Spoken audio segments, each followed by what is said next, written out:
Good afternoon. Do you hear me all? Oh, they're all muted.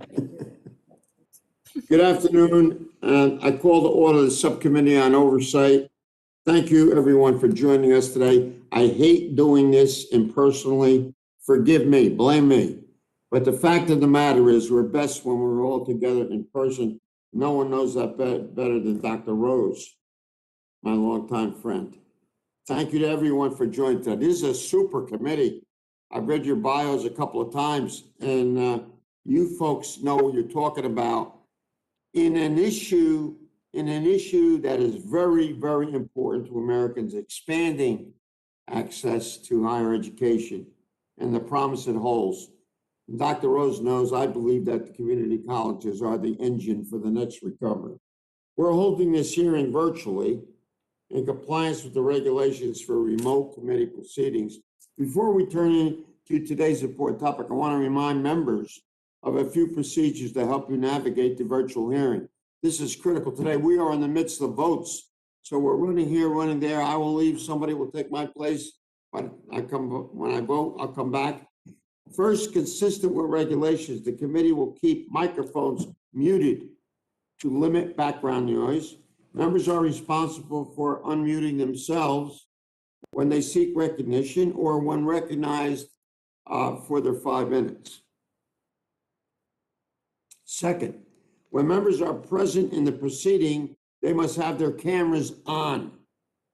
If you need to step away to attend another proceeding or vote, as I said, please turn your camera and audio off rather than logging out on the platform. Third, we will dispense with our practice of observing the Gibbons rule and instead go in order of seniority for questioning, alternating between majority and minority, beginning with the members of the Oversight Subcommittee. We have other members who have joined us as well today.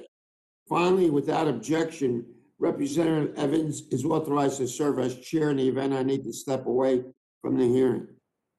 I thank you for all your continued patience as we navigate these procedures to continue serving our country together in this great time of need. And with that, I will now turn to the important topic of today's hearing, expanding access to higher education and its promises.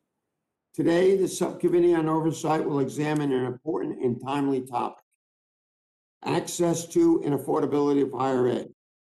Study after study has documented how higher education helps Americans get good paying jobs, support a decent home, and comfortably raise a family. Higher education is a gateway to the middle class. Yet, for many young people, especially those of color and from low income backgrounds, significant barriers to higher education exist. Those barriers may have even multiplied during the pandemic. Thanks to Congressman Jimmy Gomez and Senator Bob Menendez, our bill to make student loan a debt forgiveness tax-free through 2025 passed in the American Rescue Plan. But we need to examine how else we can help students. We are targeting the students most in need of aid. Are there ways to use the tax code to enable students, especially low-income ones, to receive higher education? That's a question. And we also face a titanic crisis hanging over a generation of college graduates, crippling student loan debt. Student loan debt totals approximately $1.7 trillion.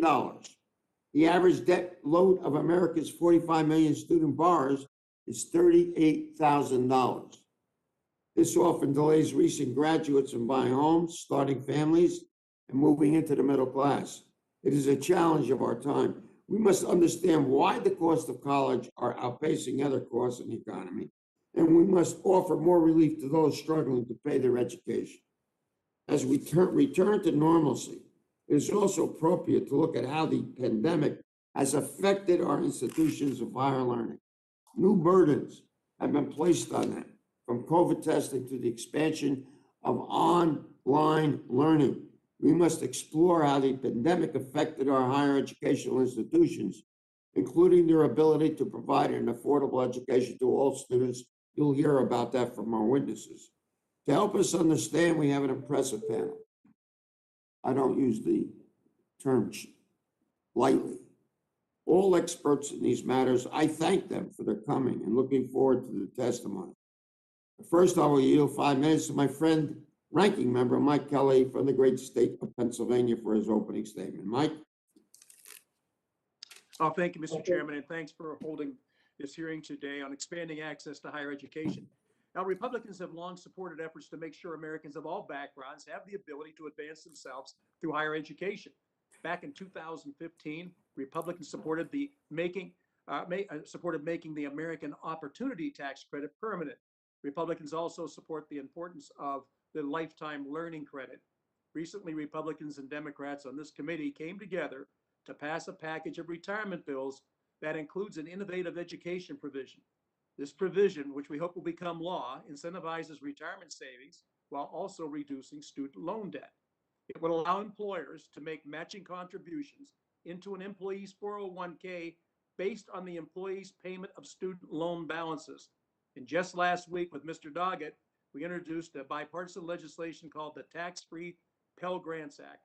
This would expand the usage of Pell Grants on a tax-free basis and ensure students don't lose out on any benefits of existing tax credits. Now, many Americans face a decision between paying down student loan debt and saving for retirement. This legislation would help workers to do both. Now, when it comes to other things Congress can do to reduce barriers to higher education, we should be focused on supporting a wide variety of ways for Americans to advance themselves.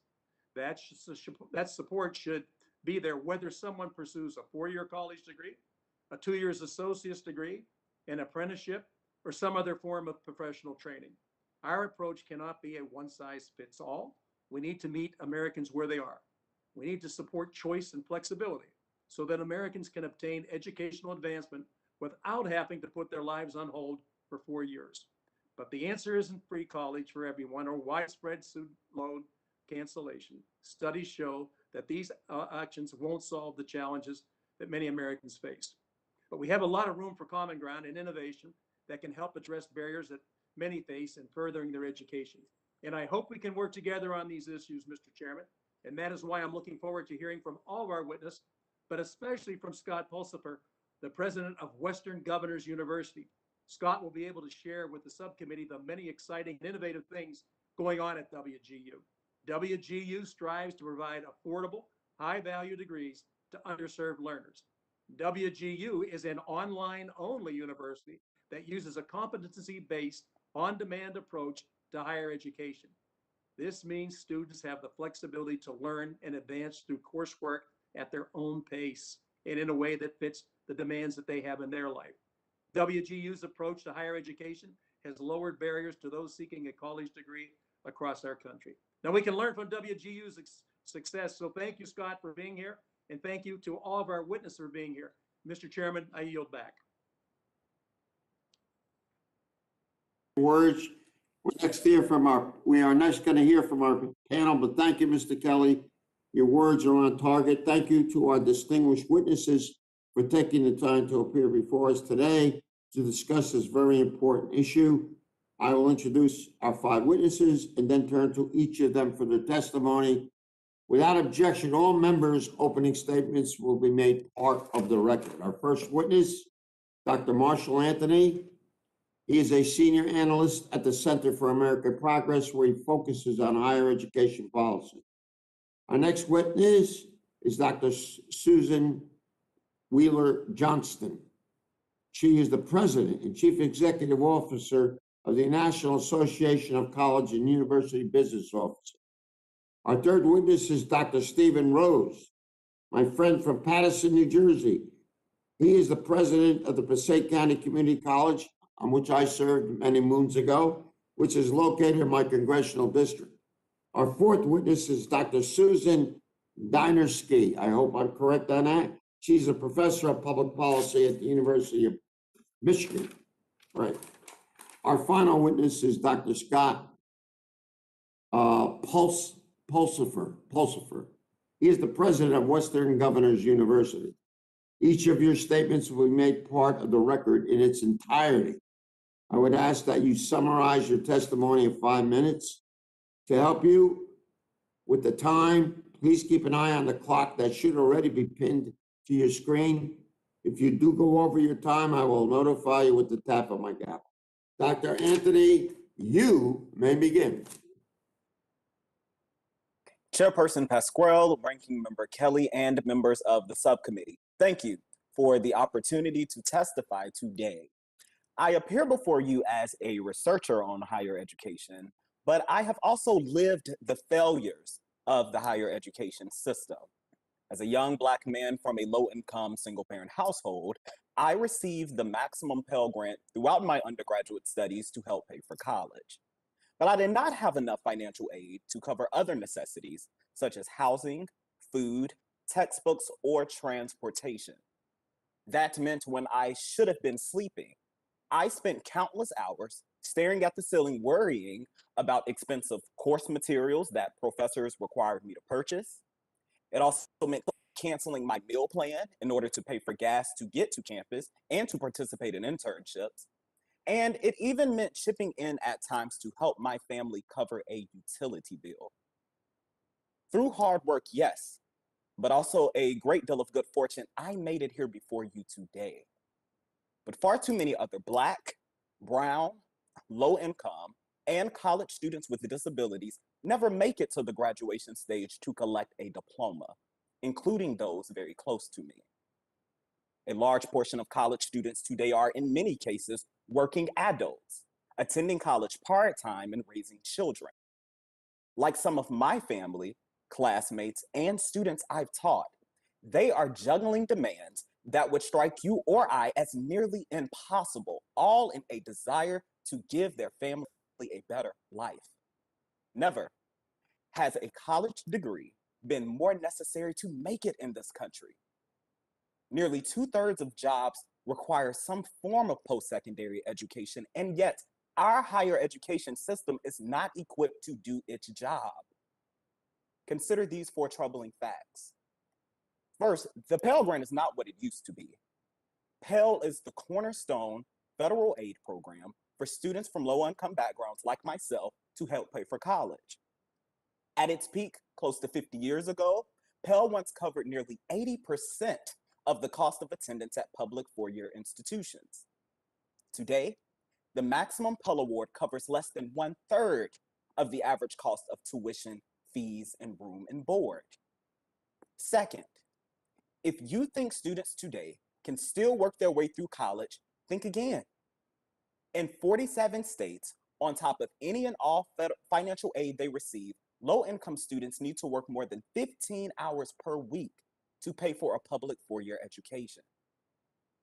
Third, community colleges operate on only half the revenue that public four years receive. That means that community colleges don't have the resources they need to adequately serve low-income students, as well as Black and Latinx students who are more likely to attend community colleges. And fourth, even before the pandemic, public higher education was already in deep trouble. When the pandemic began, only 18 states had fully recovered from cuts made in the wake of the Great Recession. These are just a few of the reasons why so many students leave college with no degree and debt they cannot repay. Black borrowers like myself, who are hard hit by employment discrimination and have nearly 10 times less wealth than white families, are most likely to suffer. The system has failed too many students. The ability to graduate should not be conditional upon a student such as myself having good fortune, if you want to call it that. But we've created and perpetuated a system where that unfortunate reality has been the standard for far too long. The United States can and should do better. No excuses. I ask you today to reinvest in an equitable American dream by better supporting college students, limiting debt, and investing in community colleges and public four-year institutions in order to build a higher education system that actually works for people from all walks of life. Thank you again for the opportunity to testify, and I look forward to answering your questions.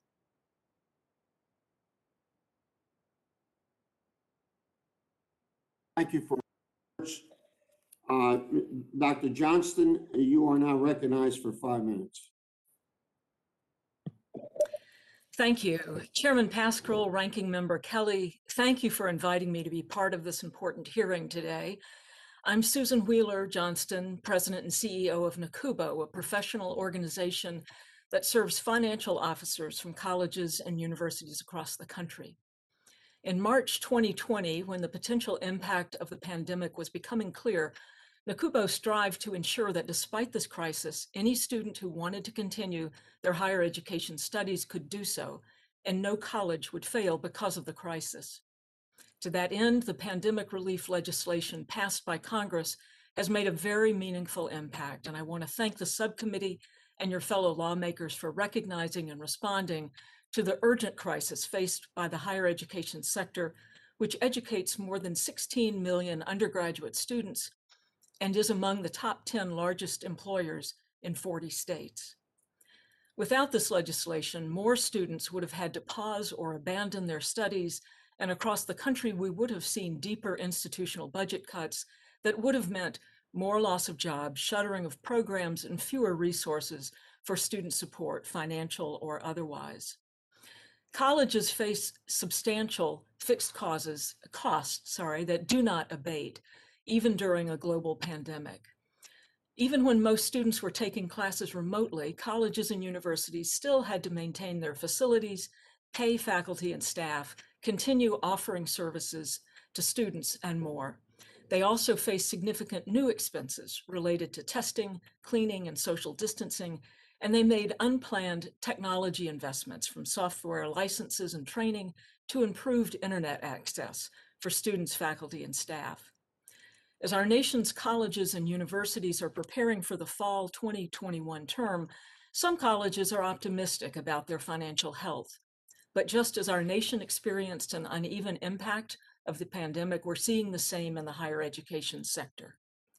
For many, the pandemic amplified an already downward trend relating to changing demographics and a regional population shift. Among many community colleges, small private colleges, and regional public universities, there is concern about fall 2021 enrollment and implication for staffing and budgeting.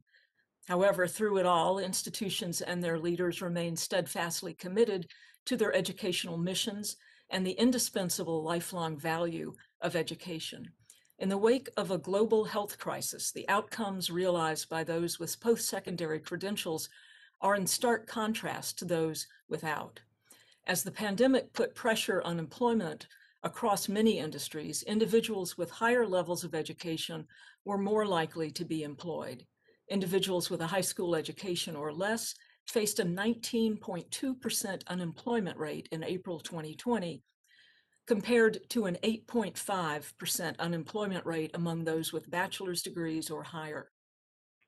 This dividend of higher education, along with others, should be available to more people, and colleges and universities are contributing to keeping college affordable and accessible, despite the high and increasing costs they bear to offer a high-quality educational experience. NACUBO sees this repeatedly in our own surveys.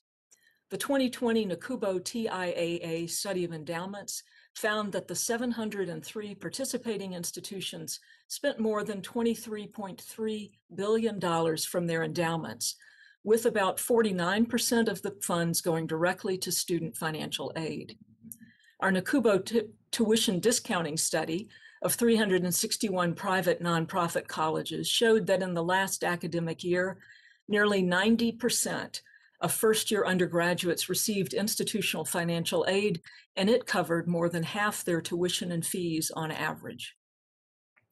Beyond these examples, federal policies can be strengthened so that they're working together to aid students with the cost of college. For example, charitable giving should be encouraged.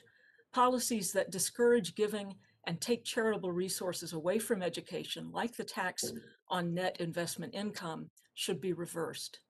Federal tax credits that ultimately lower the cost of college should be improved. And we urge Congress to increase the value of the Pell Grant, the cornerstone of our country's investment in higher education, to ensure more students can access college in the first place. Colleges and universities and lawmakers, as well as charitable organizations, families, and employers, must continue making the investments necessary to make college more affordable so that as a nation we can achieve a more educated and inclusive populace. We appreciate the subcommittee's interest in expanding college access and increasing affordability so that more students can experience the lifelong benefits college degrees offer. Thank you very much for including me in this conversation. Thank you, Dr. Johnston. At this time, I've been notified that at the direction of the chair, without objection, the subcommittee will stand in recess for 10 minutes.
I read it, so I didn't have to hear it. So I went to vote, and we're trying to switch here. But this is pretty chaotic. It was very chaotic, Dr. Johnston.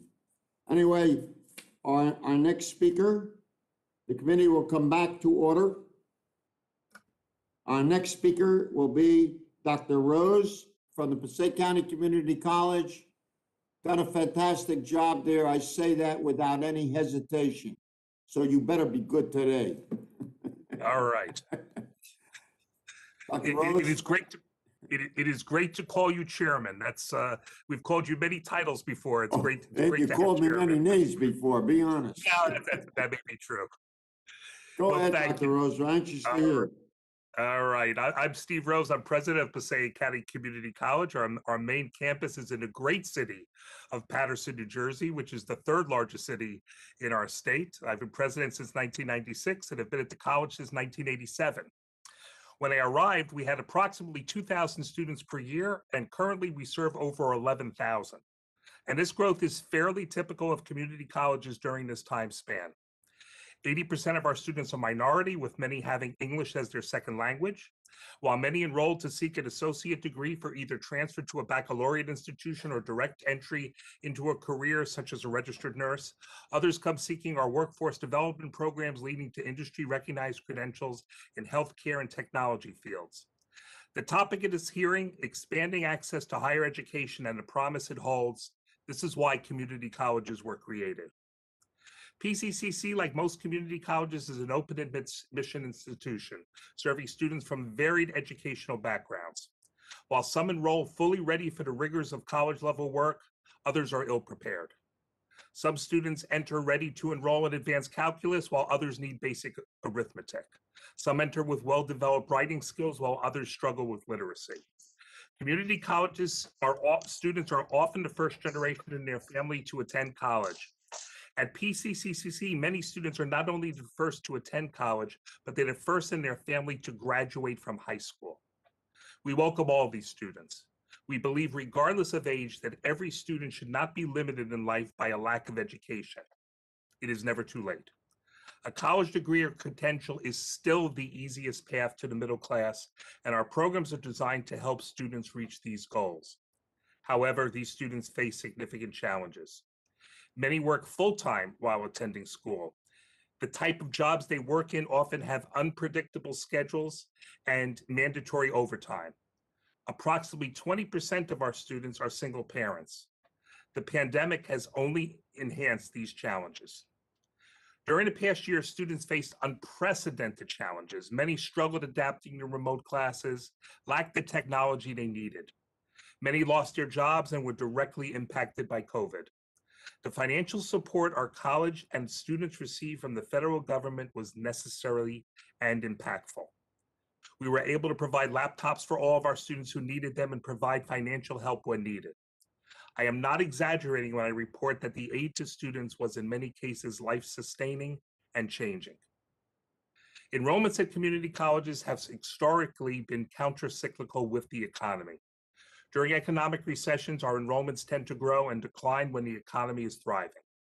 When individuals have strong employment options, they tend to put off enrolling in college. Probably not a good idea. At PCCC and most community colleges, our enrollment hit an all-time high in the early 2010s and has been declining since 2012. In 2017, we saw a large decline in enrollment when DACA and other undocumented students no longer felt comfortable attending college due to the national debate on immigration. For the most part, these students have yet to return. This impacted both students who were new and students who were currently enrolled. The pandemic has brought challenges that we anticipate will last for many years. Enrollment at PCCC dropped approximately 17% this past year. Most of the decline came from newly enrolled students rather than continuing students. Enrollment patterns from local high schools tend to follow fairly predictable historic patterns. For the fall 2020 semester, we experienced a relatively minor decrease in new student enrollment from more affluent school districts. The loss of student enrollment from urban districts was dramatically worse. Enrollment from several urban high schools was down 50%, 50. In our discussion with these districts, it is clear that these students then did not choose to go elsewhere. They just did not go to college. The outlook for fall 21 continues to be grim. Many urban high schools report that students stopped attending remote classes at some point during the year, and many will not be graduating. In some cases, the school districts report that they have totally lost touch with these students. Significantly, it appears that students who do plan to attend this fall are coming with greater academic deficiencies. From a preliminary analysis of placement scores, these students will need more remedial classes than is typical, since research has consistently shown that students who enter below college level graduate in greatly reduced numbers. It would appear that college graduation rates could be hurt for years to come.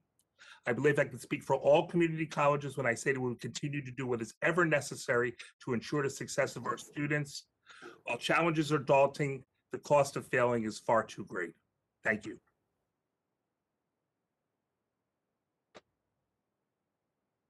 The questions. I got 450 questions, but I want you to know we're very appreciative, and we'll have a chance for questions a little later.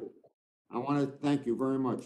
Professor Dynarski, you are now recognized for 5 minutes, and thank you for being here. Chairman Pasquale, members of the committee, I'm honored to testify before you today. A college education is a great investment. Over a lifetime, a person with a bachelor's degree will earn, on average, $1 million more than a less educated worker. Even with record high tuition prices, a BA pays for itself several times over. But as college has grown more valuable, it has also grown more unequal. Low-income children are very unlikely to earn a BA when they grow up. Just 9% do so. The odds are 6 times higher for children from upper income families. 54% of them will earn a BA. This gap is not shrinking. If anything, it's growing. I give you these statistics to get us thinking about our goals for the education tax incentives. Whether they've been a success, after all, depends on the goals we set for them. Is our goal to ease the pinch of college costs for upper income families whose children attend expensive colleges? If so, then the tax incentives do a passable job. I think our goal is far more ambitious, that we want to open the doors of college to anyone who can benefit.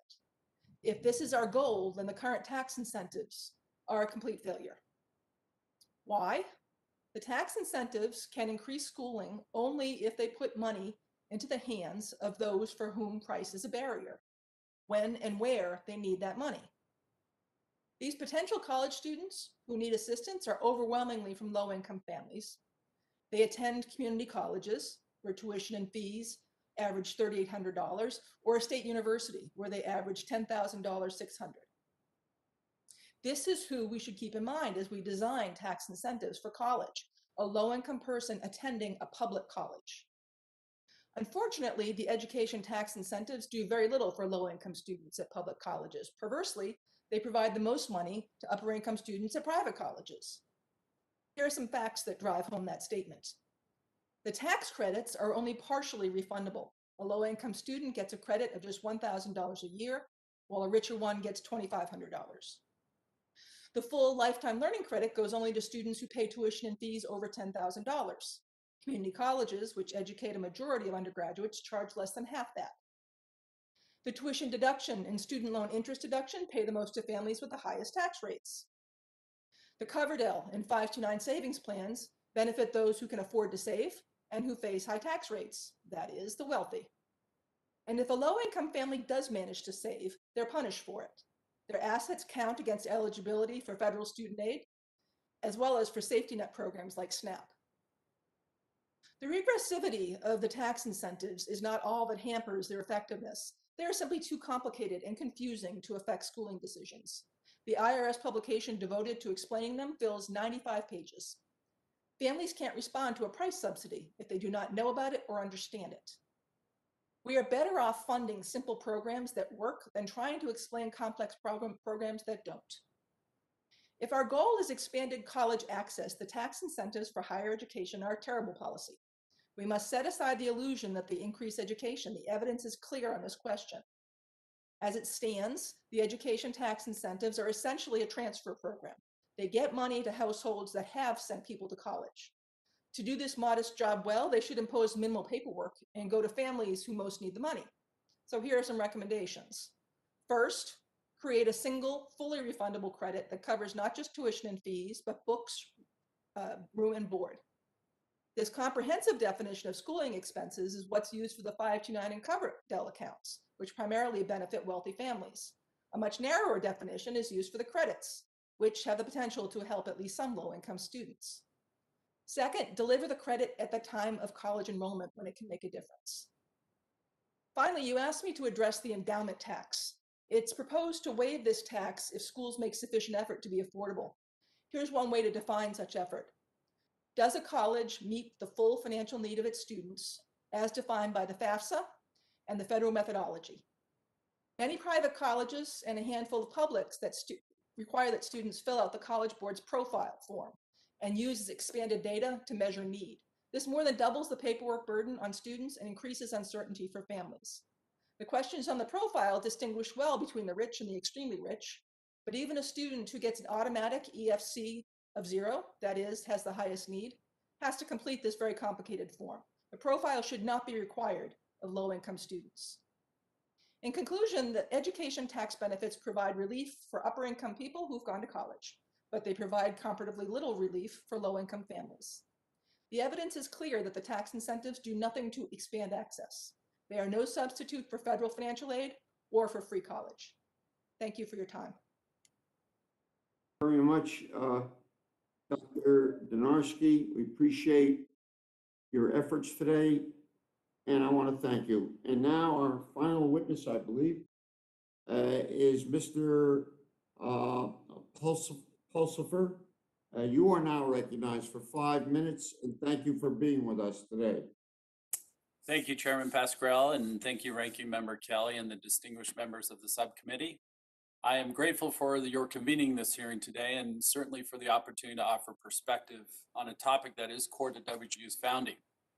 The promise of higher education is sorely in need of renewal to fit the times in which we live. My name is Scott Pulsifer. I serve as president of Western Governors University. WGU is a private nonprofit institution founded in 1997 by a bipartisan group of 19 governors who saw the opportunity to leverage technology and competency-based education to expand access, improve outcomes, and better align learning with workforce needs. Our mission is to change lives for the better by creating pathways to opportunity. Today, we serve more than 130,000 full-time students, of whom 70% would be classified in one or more categories of underserved populations. The idea that the pathway to opportunity should be open to all is core to our shared ideals as a nation. This idea remains a bipartisan objective and one held not just by our elected leaders, but by every parent and every person in this country. Sadly, it is increasingly evident that higher education has not lived up to this promise as a great equalizer. According to the Pell Institute, students from the highest income quartile were nearly 5 times more likely to earn a bachelor's degree by age 24 than those who grew up in the lowest income quartile. For advantaged students, the education pathway can be a natural extension of one's life journey. For those marginalized, it can be a mountain traverse.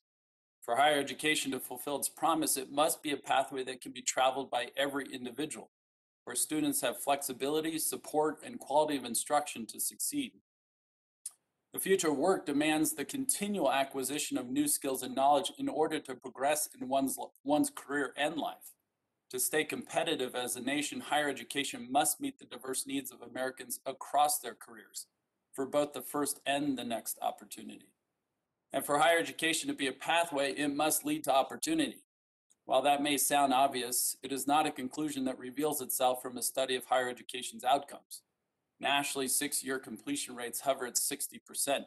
For Black students, they're closer to 40%. For financially independent students, half of today's enrollment, it is estimated that only 1 out of 3 will complete their degree. For too many, higher education is a path to nowhere, paved with debt. Perhaps most importantly, higher education must not just be affordable, but valuable. Public investments in higher education should result in progress in economic mobility. The Post-Secondary Value Commission, supported by the Gates Foundation and the Institute for Higher Education Policy, found that 649 institutions leave their students with zero economic return after accounting for the cost of attendance. Many of the ideas to address higher education issues today often focus on how to help pay for it. And pay they must, as the inflation-adjusted cost. That's the inflation-adjusted cost of higher education has risen 120% since 1985. Those who argue that this burden is too heavy for students to bear are absolutely correct. We need greater accountability for the cost of education, not just new models of paying for it.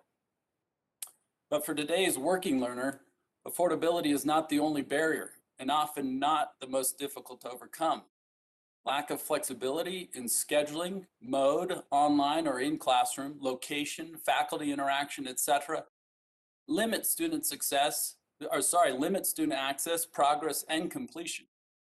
Policy should consider critical challenges of completion, cost, relevancy, and ultimately value. We do taxpayers a disservice and institutions of higher education too many favors by merely shifting the cost of higher education without serious reform. I'm grateful to the subcommittee for the opportunity to share my perspective and to share the example of WGU. Our tuition and fees are less than $8,000 a year. Our competency-based model and flat rate pricing allows students to progress at a pace that is right for them. Through our responsible borrowing initiative, we have driven per student debt at graduation down by 32% over the past 7 years to just over $14,000 today, less than half the national average. From Gallup surveys, 77% of our graduates say it was worth the cost compared to 37% of students nationally. We offer degrees and credentials aligned with in-demand job fields and map learning outcomes to needed skills. Our graduates are employed at rates at or above national averages, with income gains nearly double the national average. At WGU, we know how important affordability and flexibility are to increasing both access and attainment. I'm proud that WGU is living proof that America can do better in higher education, and on behalf of our individuals, families, and society, we desperately need to. I yield my time to the subcommittee, and I look forward to discussing these issues in more depth. Thank you, Mr. Pulsifer. You're yielding your time. Am I off? That's it. Thank you, Mr. Pulsifer, for your comments. They were on target. And I will open the hearing for questions. Without objection, each member will be recognized for 5 minutes to question our witnesses. Please stick to the 5 minutes. I'm talking to myself as well. If the witnesses will respond with short and concise answers, all members should be able to ask questions. We will not observe the Gibbons rule, as I said, in this remote setting, and will instead go in order of seniority for questioning, alternating between minority and majority, beginning with the members of the Oversight Subcommittee. Members are reminded to mute or unmute yourselves when you are recognized for your 5 minutes. I'll begin by recognizing myself for 5 minutes. Mr. Rose, you got the first question. Okay. It's good to see you. As I said before, your expertise is needed to help us understand how the pandemic affected transition from high school to college in Passaic County. How is the lack of in-schooling learning and the access of online learning affected students in their readiness for college? Go right ahead. Well, one of the schools you're very familiar with, our own Kennedy High School down the block from here, we saw a 50% decline in the number of students last fall who enrolled here than normally do. That's devastating. The same was true of Passaic High School. The same was true of several of the other urban high schools. But the suburban high schools were relatively unchanged from previous years. So there's obviously something going on when you look at the difference between what's going on in the urban schools and what's going on in the suburban schools. And right now, we're starting to see students, our numbers are off again for fall 21. And the students who are coming, who are enrolling, and when we're assessing where they are, it looks like many of them are going to be starting further behind than typical. They're going to need more developmental classes in order to try to catch them up. And, that's going to affect these students for years to come. Well, you're intending, I believe, to start up again, person to person in Absolutely. September. Am I correct or Yes. incorrect? Totally correct. Now, you've already stated in your problem, this is necessary, very important. Are you going to be ready? Yeah, we're going to be ready, but one of the things we're doing this summer, we have all these students who are not graduating from high school.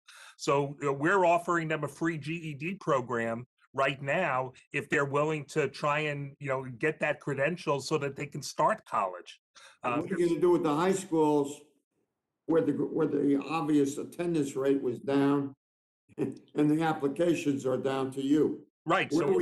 What are we getting to them? Are we talking to them? Well, we're talking to the guidance counselors and to the superintendent and to the principals every day, and anyone they can identify, we're doing it for free. Anything they need, we're ready to step up and try and catch these students up so that they can start college this fall and be ready.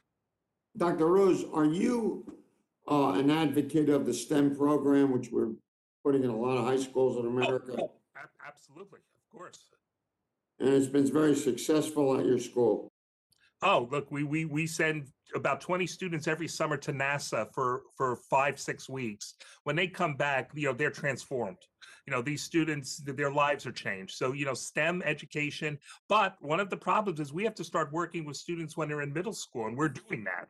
Because if by the time they get to senior year in high school, if they haven't had enough math and science, going into one of the STEM areas is very difficult, not impossible, but very difficult. So we've got to work with them at a young age to try and make sure they're ready for a STEM career. I was over at the Boys and Girls Club in Patterson, and they're doing a great STEM program. And are you aware of that program? Oh, we're working with them, sure, of course. It's a good program, and I'm all for it, 100%. STEM program to me is our way out and one of the engines that you guys in the tech schools can be center stage here. We're missing the boat if we don't support you guys. One more question. I understand that the college is tuition free for students with family incomes below $65,000. Is that correct? That is correct. That's a new program in New Jersey. Community College Opportunity Grants. Yes. Please explain how that impacts your ability to attract students, more students. Could you also address how Congress's simplification of the free application for federal student aid forms can contribute to improved access to higher education? As you heard in testimony from the professor before, if it's not simple, it doesn't work.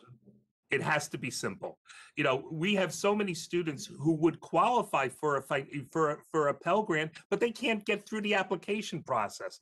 They get thrown into this morass of verification, and we're asking them to bring in documents, from estranged relatives that they haven't seen in years, and that's the only way they can get financial aid. We have to keep it simple. Things like the American Opportunity Tax Credit. It's a wonderful program, but I've been doing this for 40 years now, and I've worked with students and parents. I have never once heard a student say, "Oh yes, I can afford college because of a refundable tax credit." That's not why they come. They come because we have a simple message. Right now in New Jersey, we could say, if your family income is under $65,000 a year, you can attend college for free. That's the kind of message we have to send. Dr. Rose, thank you for your simplicity. That's what we need. Just keep it simple. We should tell that to the Congress of the United States. We have a problem of doing that. Let's go to the next person we're going to have is Mr. Kelly for 5 minutes to ask your question, sir. Thank you, Chairman. Thank you very much. Mr. Paulson, right, I really find your testimony interesting. This idea of having the flexibility to choose things. I think there's one thing this pandemic has pointed out to us is that you don't have to be on campus to learn. There's other ways to learn. And I'm really interested in what WGU has been able to do. So in your testimony, you mentioned a competency-based approach at WGU. How does that go at your own pace approach play out in a practical way for students with obligations? Because we know a lot of them have jobs that they have to do. They have families. They don't have the same ability to attend class from more early in the morning to late at night. So how do you do that? Yeah, thank you, Ranking Member Kelly, for that question. And thank you also for the recognition of WG's innovation in this regard. The competency-based education model simply relies upon keeping the standards for learning constant for every individual who goes through it and letting the time vary. What that simply allows to occur is that individuals that may have a particular proclivity for learning one subject matter or may have had prior experience in it, they can actually accelerate through those courses and that learning at their pace that's right for them and dedicate more time to focus on the new concepts or those topics and courses that are new to them. In doing so, what that actually allows our students to do is move at a pace that is faster than the typical kind of credit hour, 15-week kind of term model that's in traditional higher education, such that our graduates, our undergraduates finish their degree on average in about 2 years and 4 months for a total cost that's going to be about $16,000 to them. And so the competency-based education model is just more flexible to allow us to design curriculum and learning outcomes that are relevant to the opportunities and jobs they're going to pursue, while also being flexible enough for them to focus the time and attention where they need it. I really, the term you use are working learners. The college I went to, University of Notre Dame, at one time, and you know, its whole formation was because there wasn't a place for migrants coming into our country to go and get educated, especially depending on what religion they practice. So a lot of what happened in South Bend was the result of bringing education to those who could never have afforded education. But I will tell you this. So when I enrolled in Notre Dame in 1966, it was $1,800 a semester or $3,600 a year. It's currently $74,000 to attend Notre Dame. So I don't know how in the world people ever get to go there. Although I do know with the aid that the average cost comes down to $32,096. How have you been able to keep the cost of education at WGU down? And what can other institutions learn from your whole process and the way you look at this and making it affordable for those working learners?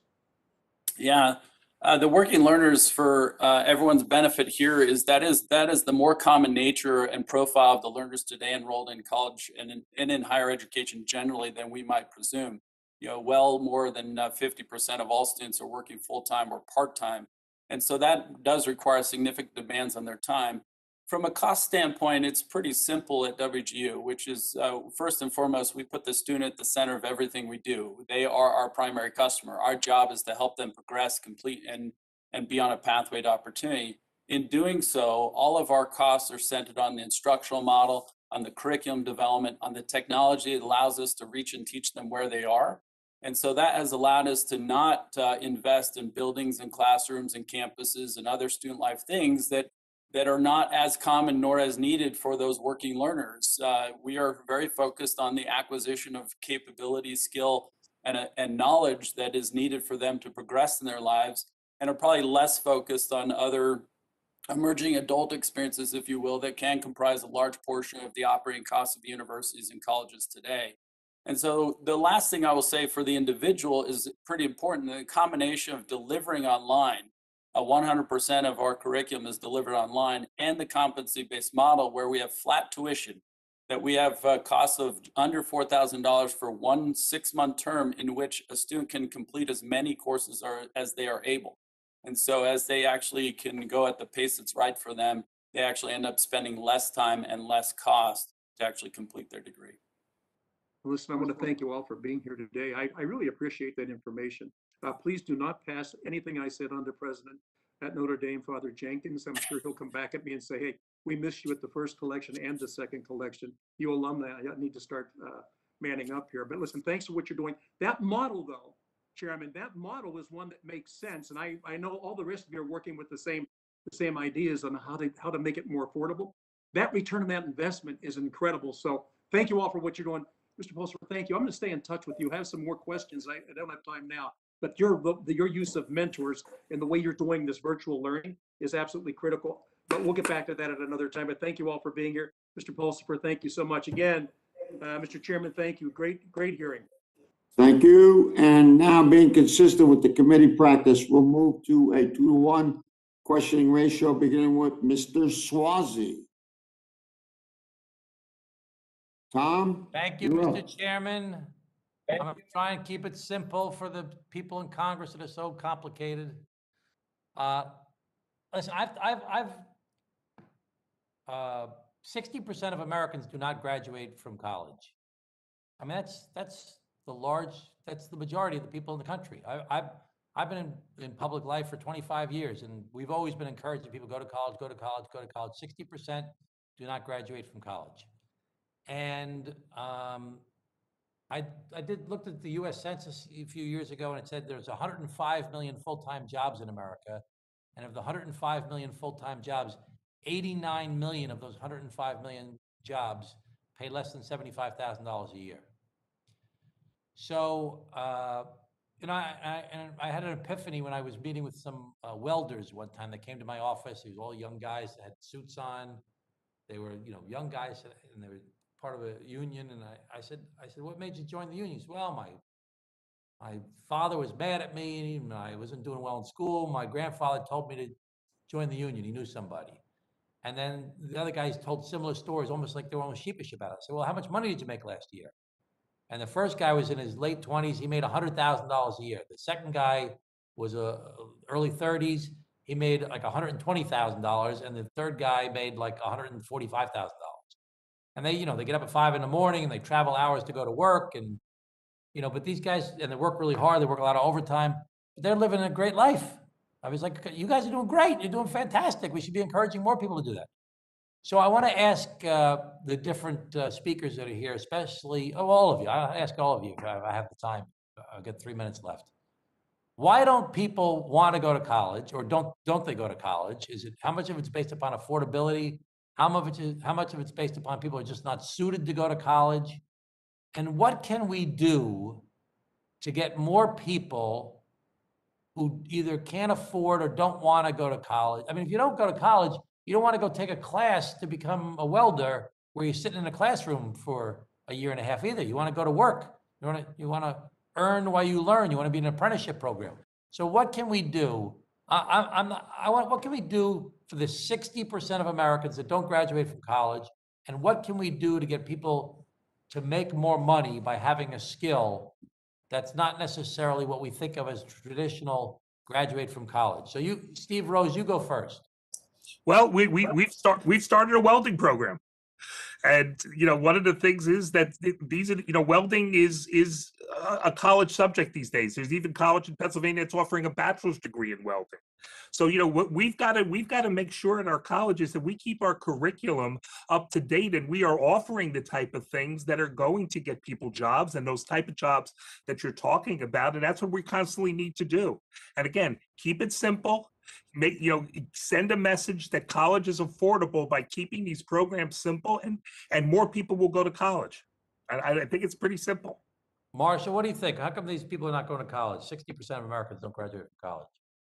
Yes, well, we have to build a college-going culture from the very beginning, in early childhood to K-12. We have a wealth of research that shows when a parent or the school system is able to build that from the very beginning, it increases the likelihood of students going to college. And we also know, in addition to higher ed being underfunded, we have a pretty stratified and underfunded K-12 system as well. For example, in high school, the school counselor student ratio is 461 students to one school counselor. Yeah. Luckily, I was able to have a school counselor that really invested into me, but not everyone has that. And it's not because school counselors they're having to deal with scheduling high school courses along with other things. So we have to start that from the very beginning. Let me try and get the other folks to say something quickly. Ms. Johnston, you want to say something? Doctor? Sure. I think that one thing we can do is take a look at those students who enroll but do not complete a degree. Those are the students who are, I would say, damaged the most through their educational experience because they leave with debt and no degree. If there is anything that we can do to help those students. Why is that happening? Why are they applying, getting in college and then not graduating? It may be financial. They may need more support financially, but they may need other kinds of support that might be offered through advising, through student services. sometimes people have to drop out for family reasons. We've heard many of those stories. So- I'm out of time, but I apologize. It's the cruelty of the clock. But Susan and Scott, I'd like to, if you can, along the way when other people ask you questions, talk about this a little bit. I'd appreciate it. Mr. Chairman, thank you very much for my 5 minutes. Chairman is very grateful for your questions. And now I'm going to ask and recognize Ms. Chu for 5 minutes. Ms. Thank you, Chu. Mr.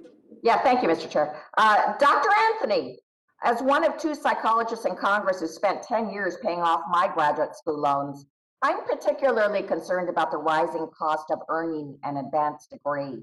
While interest and payments on federal loans are fortunately still suspended till at least September 30th under the COVID-19 emergency measures, interest rates are set to rise by nearly a full percentage point for the 21-22 school year.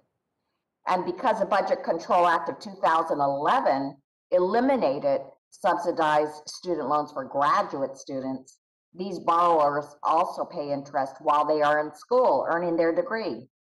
That's why I am reintroducing my legislation, the Post-Grad Act, to restore subsidized student loans for graduate students.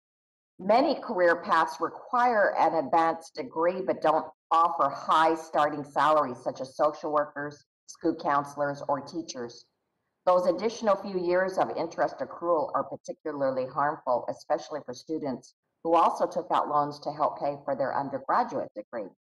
So could you talk about whether you see low-income students being held out of career pathways that require an advanced degree but do not have especially high salaries because of more expensive borrowing conditions for graduate studies? And what remedies are there? Yeah, so I think this goes back to the point that because of a host of systemic issues, there are groups of students who are typically low income, people of color, who do have to generally get higher levels of degree to combat some aspect of employment discrimination, some aspect of pay disparities as well.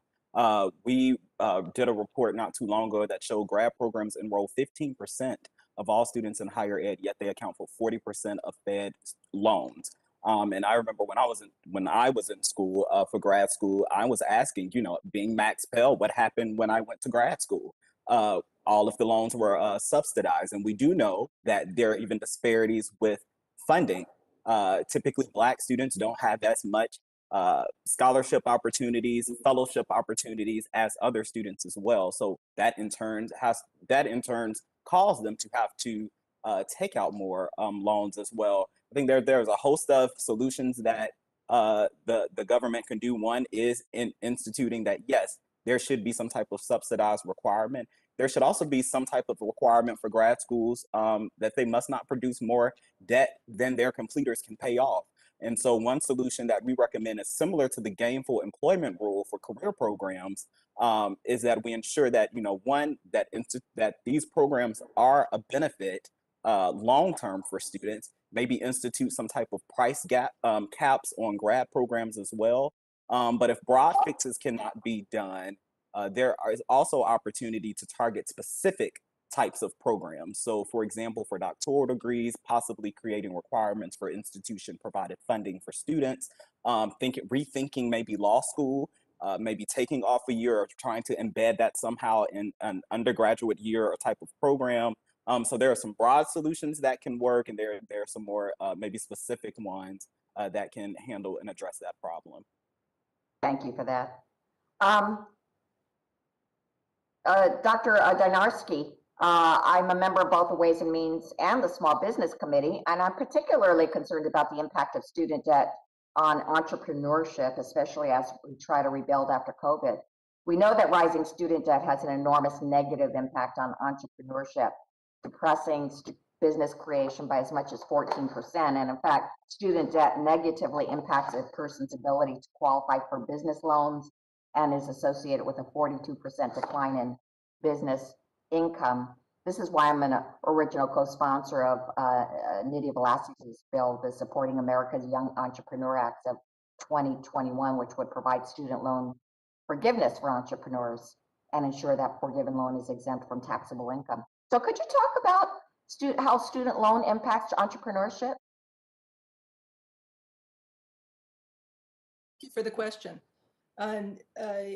Student loans perform an important role. There are limits to what we give out in terms of grants, and we have evidence that borrowing makes it more likely that people will accrue more credits and go on and graduate. So I think it's important to understand that student loans were created in order to create more access to college, and as long as we're not going to be giving completely free college out, that we're going to be needing student loans. Most people repay their student loans. Rather than see another targeted loan forgiveness program, I would honestly like to see a broad-based, universal income-based repayment program that helps everybody who needs a hand, right? So we've got quite a few people who are defaulting on pretty small loans, but it's because they have very small incomes.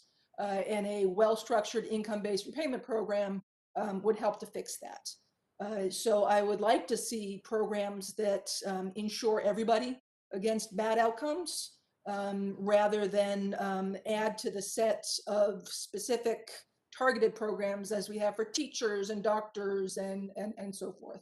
But make loans work for everybody. Thank you.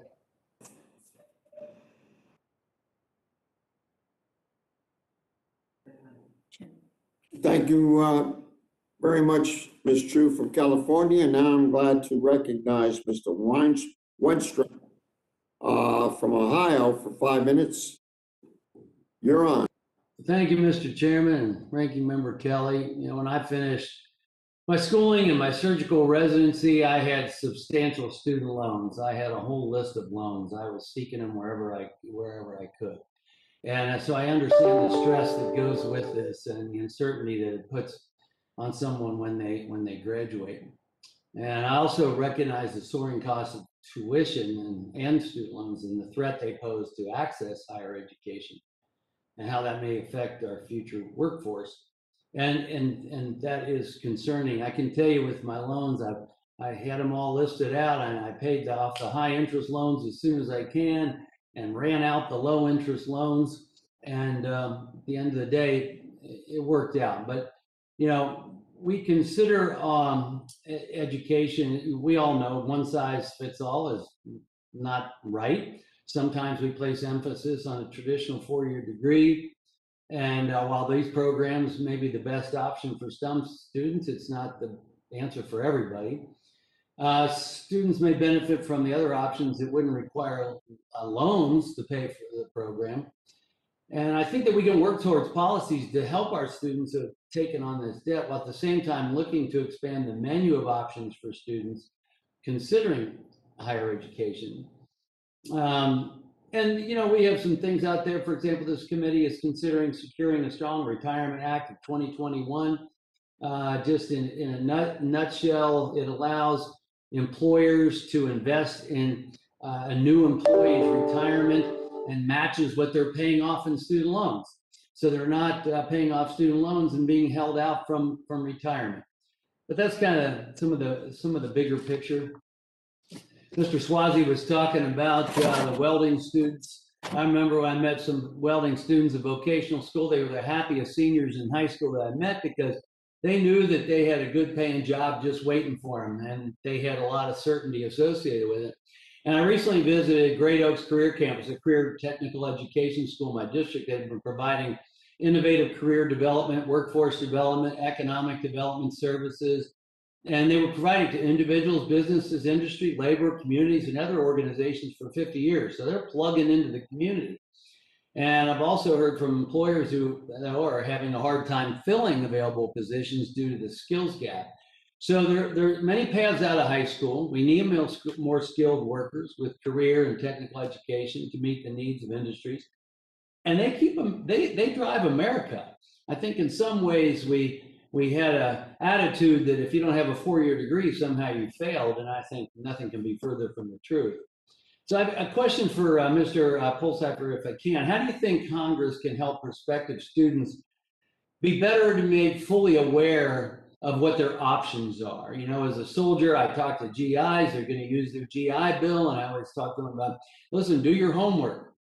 You got this great benefit, but make sure you're using it towards something that's going to enhance your availability and your marketability in the workforce.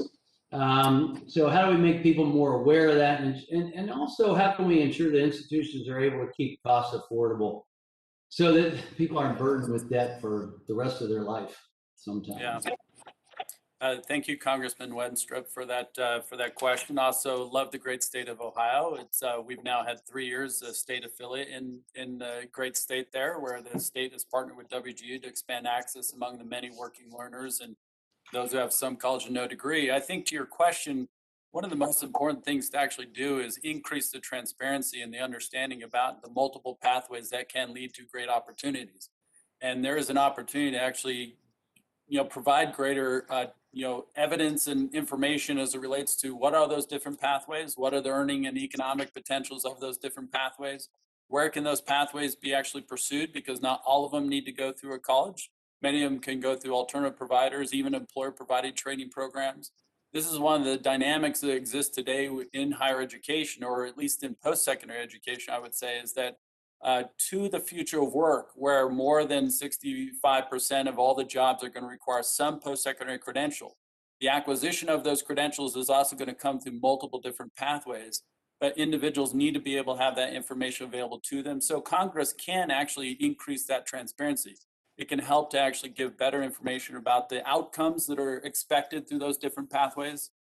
But to the second question as to how do you lower cost, there's much more time needed to discuss related to the institutional side, but certainly Congress can increase the transparency around what is the cost of attendance to pursue those different pathways, how much should an individual consider in financing, what aid programs are eligible for them, et cetera, so that they can complete and ultimately be on their pathway to the job. Thank you, my time. Dr. Wenstrup, I want to thank you for your line of questioning, because I think options is something we need to put on the table, because a lot of these kids think the only way they're going to, the road through success, somebody mentioned it earlier, is to go to a four-year college right away. And that to me is very short-sighted. So thank you for your line of questioning, Dr. Wenstrup. Thank you. The chair now recognizes Mr. Dockett for 5 minutes. Mr. Dockett from the great state of Texas. Well, thank you very much, Mr. Chairman, and thanks for the insightful comments of each of our witnesses. Speaking of Texas, it was over 50 years ago that President Lyndon B. Johnson signed the first Higher Education Act in San Marcos, Texas, is at what is now Texas State University, the college that he attended, and in an area that I have the good fortune to represent today. At that time, he proudly proclaimed that his objective was that, quote, a high school senior anywhere in this great land of ours can apply to any college or any university in any of the 50 states and not be turned away because his family is poor. Well, sadly, as our witnesses today have indicated, and as we can all see, America has not been able to fulfill his promise to our young people. Cost is now far too often a barrier, an insurmountable barrier to the economically disadvantaged in getting post-secondary education of whatever type. More than a decade ago, I personally authored legislation to help restore some of that promise to the extent we could through our committee. Those are the provisions of the American Opportunity Tax Credit, or AOTC. Since 2009, the AOTC has helped millions of Americans pay for college. It provides a modest $2,500 a year in tuition, fees, and other educational expenses. It'll be $10,000 over 4 years. And it provides that a portion of that credit is refundable. Through the years, I've attempted to strengthen and expand it. Now, a couple of our witnesses have questioned the wisdom of using tax credits and tax expenditures to do what could be done more directly through a direct expenditure or appropriation. Let me say that I, as the author of this tax credit, am the first person to agree with them. I wish they could convince a majority of this committee on both sides of the aisle that that was the better approach. I would prefer a more Pell Grant to the American Opportunity Tax Credit.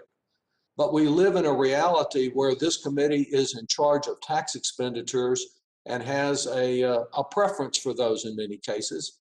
And as a practical matter, while tax expenditures have the same impact on the budget deficit as direct expenditures, particularly some of our Republican colleagues will vote for a tax expenditure when they will oppose a direct expenditure. Whatever method we use, and it ought to be as simple and direct as possible, whether the issue is providing for higher education, providing affordable housing, providing for electric charging stations, or any number of other purposes considered in our committee. I prefer the direct expenditure, but I also prefer the pragmatism of trying to get as much assistance to students who are trying to get a higher education as we possibly can provide.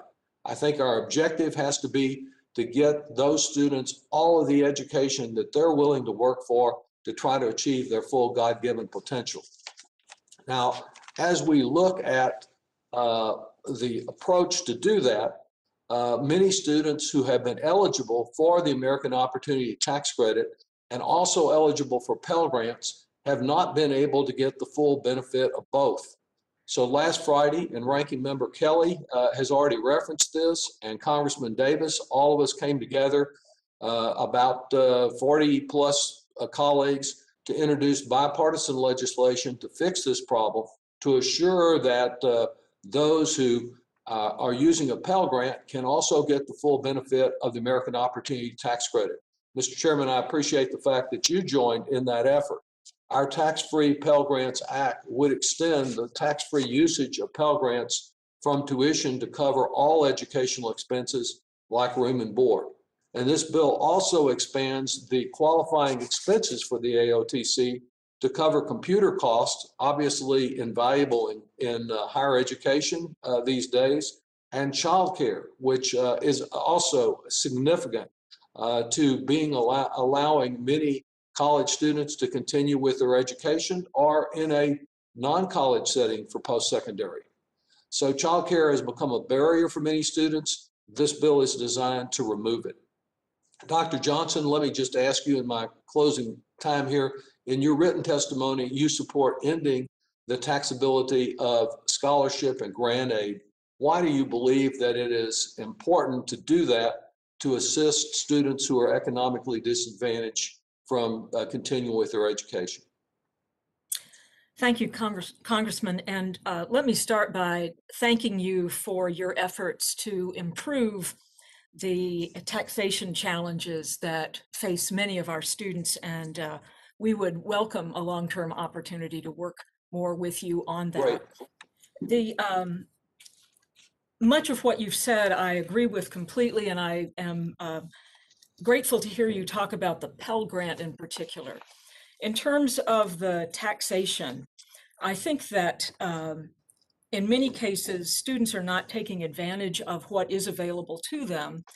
I think the keep it simple idea is part of what we need to address so that students understand how they can take advantage of what's available. But in terms of the AOTC Pell interaction, the credit contains a grant offset provision that has an unintended effect by sharply limiting or eliminating the benefit received by these students. And approximately 725,000 students are affected adversely by that every academic year. So the work that you are doing is critical in that, and we would support your continued work in that. Thank you very much. Let me ask Dr. Rose how childcare is a barrier to student success and the importance of our addressing childcare expenses for our post-secondary students. Congressman Doggett, excuse me, our time has run out. I understand, Mr. Chair. I'll just do it in writing then. I think you're going to ask a great question. But would you please submit it? I'd appreciate it. Certainly. Thank you. Several of the great doctors that are here today, they're great personalities in education. And thank you for your very refreshing testimony. And we're now going to call on Mr. Evans for 5 minutes from the great state of Pennsylvania. Thank you, Mr. Thank you. Thank you, Mr. Chairman. My home city of Philadelphia has one of the largest Black populations nationwide. Yet a large disparity exists between the education attainment of its Blacks and white residents. In the Center City area, which has restaurants, shops, clothes, and a thriving art scene, 75% of residents have college degrees. But in Philadelphia past industrial areas on the outer edge where Black residents have suffered from decades of continuous economic disinvestment and intergeneration poverty, education attainment are below 25%. The Investment American Act, which the House is set to pass this week, investment in money in workforce development, especially for training for infrastructure-related jobs. Dr. Rose, to those in Philadelphia who currently have no education or little college education, what do you think is the most practical way for them to increase their economic opportunity, technical training, workforce development programs, earning an associate degree, or earning a bachelor's degree? Dr. Rose? Look, there's no one answer to that question. You know, for many students, workforce development programs are absolutely what they need. You know, some folks can't, you know, commit to doing something for 2 years or 4 years. And if we could get them through a program in 6 months or a year that can get them to the type of wage that's going to be life-changing for them, you know, that's what we need to do for them. So, you know, we need to make opportunities available. I don't want to tell somebody, you know, you shouldn't go get a PhD, you know, if that's what they want to do. And if they're willing to put the time in to do that, great. But if, you know, workforce development programs are a key to getting, you know, students those types of jobs. And, you know, we find very often when students start at a workforce development program, you know, become a welder, become something in the healthcare area, they come back. You know, they'll become a phlebotomist and go out and, you know, learn how to take blood, and they get into the field, and all of a sudden they're the ones applying to become a registered nurse and to take it to the next level. So, you know, just because you're starting at a workforce development program doesn't mean that's where you're going to end up. Meaning that where you start is not where you finish, huh? It doesn't have to be. I thank you, Mr. Chairman. I thank you for your answer, Dr. Rose. Thank you, Mr. Chairman. I yield back, bouncing my time. Mr. Chairman. Thank you for being with us today. And you asked a very, very pointed question, and you got a good answer too. And I think you can build on the answer. But thank you for being with us today, Mr. Evans, from the great state of Pennsylvania. The chair now recognizes Mr. Smucker from Pennsylvania for 5 minutes. Mr. Smucker, thank you for being with us. Thank you, Mr. Chairman. Thanks to all the witnesses for being here today. Mr. Pulsifer, it's good to see you again. We've had a chance to meet several times during the past 2 Congresses when I was a member of the Education and Labor Committee. And I spent much of my 2 years as the ranking member on the Higher Education and Workforce Investment Subcommittee discussing the reauthorization of the Higher Education Act. And one of the things I was pushing for was emphasizing the importance of alternatives to traditional 4-year degrees, including apprenticeships and career and technical education. Now, just again, a little background, you know, I was a non-traditional student in college, working during the day, attending college at night. And in fact, I was the first from my family to graduate, not only attend college, but also to graduate from high school. And so I've seen the importance of education and what it can do to ensure we have a great career and provide a lot of opportunities for me. And we want every single child, every single student to be able to access a great career, have their own opportunity to live the American dream, and we want them to ensure they have the best pathway to get there. So, you know, I support aid to those who need help, but I think there are impacts of that we have to talk about, particularly as Democrats on the committee here are proposing a massive expansion of federal spending. So, you had mentioned a 120% increase in the cost of a four-year degree, or that's factoring in inflation since, when did you say that was? 1985. So 120%, more than doubled since 1985. I think, again, I support aid, but I also think we have to consider that the more money somebody else is putting in rather than the individual, the less accountability there is in the cost and ensuring that it's the right pathway for students. Do you agree with that? Do you have concerns with that? I do. I think we should all have concerns about this because you are right. That is a 120% increase on an inflation-adjusted basis. Over that 35 years, the cost of education has risen about 2 to 3 percentage points faster than inflation each year. And the reality is that the cost of instruction, the cost of services, the cost of administration is like so many of these are contributing factors to that, but certainly on the public side, some of the state-funded budgets and supporting the post-secondary public education has also been a factor in that. But what is a challenge is that there is no check against that rising cost. Certainly, many of the public institutions still have accountability to state boards of education, state regions, et cetera.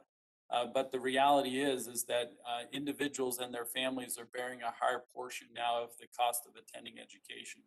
And without any check against that rising cost, it's a real problem. So if I can stop you, I don't have a lot of time here. What would you do? Like, do you think it makes sense to provide free college to everyone?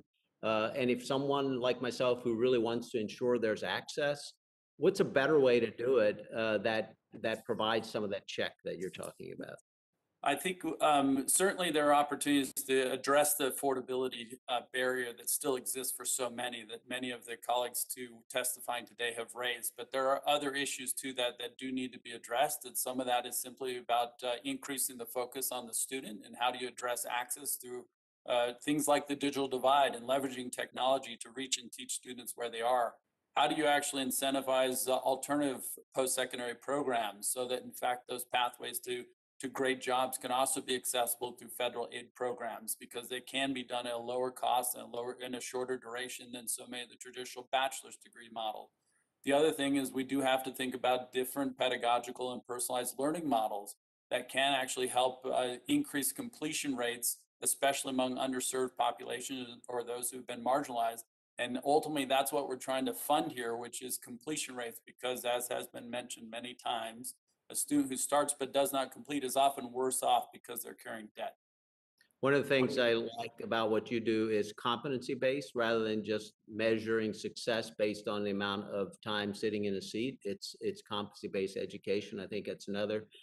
We've also talked about transparency. I think the more information we can get out about the job outcomes and so on of not only specific colleges but other majors, or specific majors, I should say, that's going to help students make the right decisions for them as well. So I'm out of time. I have a lot more questions here, but thank you so much for being here. I appreciate it.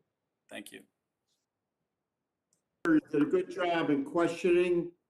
I don't agree with everything you said, but that's unimportant. You brought up some very good questions. We need an elaboration of what you said. We don't have the time here. But I'm telling you, you hit some very important questions that we need all to discuss in our own heads. I mean, a lot of these college presidents want to build Taj Mahals. You know that. They want to build the big, big buildings out in the suburbs, and they want, so that in the city where there's no campus, there's no green, you're just there. And there's a job being done in both places, no question about it. And I thank you for your testimony. And I thank also the witness who had a lot of things to say. Whether I agreed is not important. I want to call on and recognize Mr. Horsford for 5 minutes. Well, thank you, Mr. Chairman, and to the ranking member for this very important hearing on expanding access to post-secondary education and the promise that it holds. I really want to appreciate our witnesses for their great insight and testimonies. In fact, with the Western Governors University, I actually, when I was in the state Senate, worked with our then governor, Brian Sandoval, to help make sure Nevada was a part of that effort. And I believe in an all-above approach to post-secondary education. Before I came to Congress, I ran the state's largest joint labor management training partnership for the hospitality industry. So I've seen firsthand how training, education, and opportunities for youth and adults is critically important, particularly as we address our competitiveness for the 21st century. I also want to ask about the ways that we can achieve racial equity within our post-secondary education institutions, for all institutions, but community colleges and four-year institutions specifically. As one of the co-chairs for the Ways and Means Racial Equity Initiative, we've been looking at educational equity, which is a particular focus. Professor Anthony, Dr. Anthony, can you highlight, or you highlighted, excuse me, in your article back in April, that over the past decade, Black and Latinx youth adults experienced the most dramatic growth in attainment, but they also started off with the lowest skill attainment rates compared with other racial or ethnic groups, and that they remain the least likely to earn a college degree. Moreover, the attainment rates among Black and Latinx men are even lower. You state that these alarming equity gaps in attainment exist because of structural inequities in our society, including in the education system, which consistently fails to serve Black and Latinx adults. Mr. Anthony, as I mentioned earlier, our work on the Racial Equity Initiative, we have been tasked with addressing these inequities specifically within the tax code to create more just tax system that is equitable for everyone. So what are your recommendations for how we can address this issue within our education system? Thank you for your question, Congressman. Yes, I also want to bring up another point that was in that piece. Some college, no degree has come up through this conversation, and just to point out how deep the inequities are rooted. Among young adults ages 25 to 34, there are about 7.5 million young college students who go to college but don't complete. If we were to re-engage all of those students, about 2/3 of the young adult population would be college educated, which would be an amazing accomplishment for the country. But there would still be disparities by race and by gender as well. So that's how deep they are.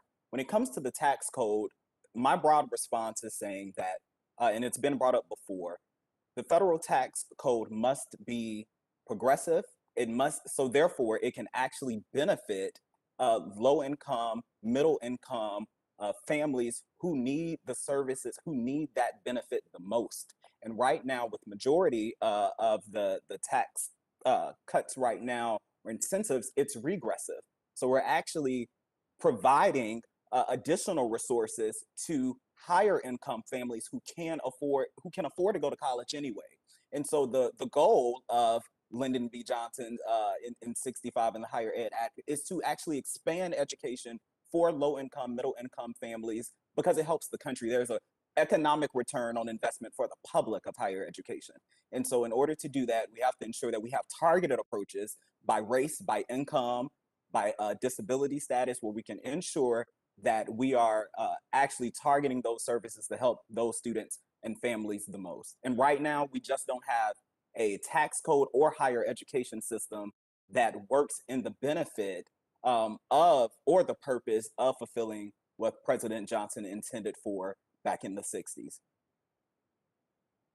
Thank you, Mr. Anthony. I look forward to working with you and our other panelists to identify further recommendations, and I particularly agree with the point that you and others have made around the federal student aid lack of support, and the fact that that has not kept up. Tuition rates have increased, but the level of financial aid to middle class families has not. And people should not have to go into debt at the amounts that they are in order to pursue an education for themselves and their family. And that is something that I believe we also need to address, Mr. Chairman. With that, I yield back. Thank you for your questions. And thank you, Mr. Anthony, Dr. Anthony, for joining in something that we should all be thinking about as we move forward in these matters. I think this was a very good example that Dr. Anthony brought up, and we should concentrate on that also and connect this with the last question we talked about. So thank you, Mr. Horsford from Nevada. And now we have Mr. Schneider from Illinois. 5 minutes. Thank you, Mr. Chairman. I want to thank you for hosting this hearing on a very critical issue to our entire nation, but especially to our students. I want to thank the witnesses for sharing your testimony and your perspectives here on the barriers to higher education, how we can work together in Congress to make education more affordable and accessible to every American. As we discussed here today, the cost of higher education has ballooned, saddling the average American who has student loans with $38,000 in debt. Of that debt, the highest concentration belongs to young adults between the ages of 25 and 34. I regularly hear from constituents in the prime of their lives whose goals, like starting their own small business, are stalled because of the crippling debt they took on to pursue their education. I've heard from a mother of 3 who struggled to afford her family's medical expenses while paying off the debt she acquired from going to college. I've heard from the family unable to buy a home in the wake of more than a decade of paying off student loans. And I've heard from young people spread even more thin financially because of the recent strains caused by the COVID-19 pandemic. So I'm grateful for the opportunity to address these issues as part of the Ways and Means Committee. To tackle the student loan crisis and make college more affordable, we must understand just what young people today are facing compared to past generations. What I'd like to do is start with Dr. Anthony. In your opening testimony, you said, quote, "If you think students today can work their way through college, think again," end quote. That sentiment, I think, reflects what I'm hearing from so many young people in my community. I know when I was in school a long time ago, people could work a 10-hour work-study job and graduate with little or no debt. You talked about it not being possible. Can you talk more about the hidden costs that come with being a student today, aside from what we often think of, which is the rising cost of tuition, how the financial burden affects a person's ability to excel in school and their career beyond, lying awake late at night, as you said, worrying about making ends meet, and how these variables, compounded by the decades of stagnant wages for workers at the lowest end of the income spectrum, are affecting ability of educating our young people. Thank you for your question, Congressman. Yes, so I want to also put that point into context. I wrote it in the testimony, in the written testimony, that the reason why working is not an issue, but we want to be careful with students having to work too much. And so the amount that's left over, the net price after a student's cost of attendance, and then when you account for federal financial aid, students have to make up for that gap either by working or taking out student loans. The studies show that after working about 15 hours per week, it can slow a student's progress towards a degree or cause them to leave college altogether.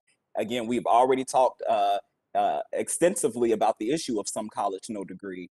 And so, yes, we need to ensure that we are building a system where that there's a reasonable amount of hours, that students can work in order for it to be a benefit to their educational experience and not a hindrance. And we have students right now who are having to do not just one job, but multiple jobs because the demographic is changing. Nearly 60% of the undergraduate population are what some consider post-traditional, non-traditional students, juggling both college, work, and family responsibility. So they have to make that up somehow. And so the way that we can ensure that we are benefiting these students is to, one, again, give direct more aid so they don't have to worry about having to work too much or take out more loans. And this committee has the opportunity to try to benefit a tax code that, again, will be more progressive so we can get direct aid more into the hands of students so they don't have to rely on working too much. No, I appreciate that. I was a dorm advisor when I was in college, and it was a big job, but I didn't have the other family responsibilities as you touched on. And for the non-traditional student, 15, 16 hours, that's 2 full days a week while trying to go to school full time. That is a burden. I'm going to shift gears a little bit. If I go to Dr. Dynarski real briefly, you talked in your opening testimony, your written testimony, about the complexity of just putting together the whole package of student aid, figuring out the tax incentives and everything else. Could you expand a little bit more on the simplicity? One of the things I appreciate is if we can make it simple, if we can make it straightforward may be a better term than simple, I decided I want to pursue higher education. I can do it and do it in a straightforward manner. I'm more likely to achieve my goals. What would you recommend we do as far as simplicity? I would say that the key principles we need in place are that students know with certainty, well in advance, that college is going to be affordable, right? So it's okay if it's complicated on our side, on the government side, in terms of the budget and and how things run. What matters is for the students and the families themselves. For them, it needs to be straightforward and simple. So, you know, the University of Michigan introduced a radically simplified approach for selected low-income students. They were promised upfront, no strings attached, that they would get 4 years of free tuition and fees. Didn't need to fill out the profile, didn't need to fill out the FAFSA. If they got in, they were going to get free tuition and fees. And when we told students this, it tripled the application rates and it doubled the share of low-income students who chose to attend University of Michigan. This is pretty straightforward. We right now hide a lot of money behind a lot of forms. We delay information about how affordable college can be. And if we instead shift the information forward and guarantee students that they're going to have their tuition and fees covered, we'll have a much larger effect than we do, even if we use the same dollars. For community colleges, the most simple way to do this is to just make them tuition free. I don't think anybody should be borrowing to go to community college. Right now, we've put people in a bind where they either need to borrow or they need to work more. And working more puts them at greater risk of dropping out, while borrowing puts them at greater risk if they drop out. And it shouldn't be a dangerous gamble to go to college, but we have made it that. And it's time to go back to a time when it was more doable to do so. Great. Thank you. I've exceeded my time, so I yield back. Thank you, Mr. Schneider, for your eloquent questions, and to thank the professor for jumping in on us with us. And now I'm going to turn to Ms. Plaskett, who's here with us today. Thank you very much, Mr. Chairman. Thank you for convening such a really important and really dynamic hearing where we're getting some tremendous information that's going to really, I believe, inform this our committee on how to support higher education and young people in enrollment in community college. This is a question specifically for Dr. Susan Johnston, but for all of the panelists.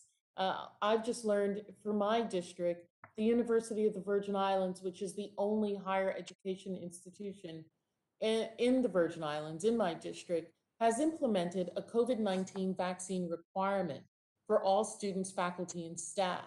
I learned that over 360 public and private colleges are requiring vaccination prior to enrollment, with that number of institutions growing every day. As colleges are returning to in-class instruction, how has vaccination requirements affected enrollment for the fall semester? And how is the administration enforcing and supporting and confirming this compliance at this time?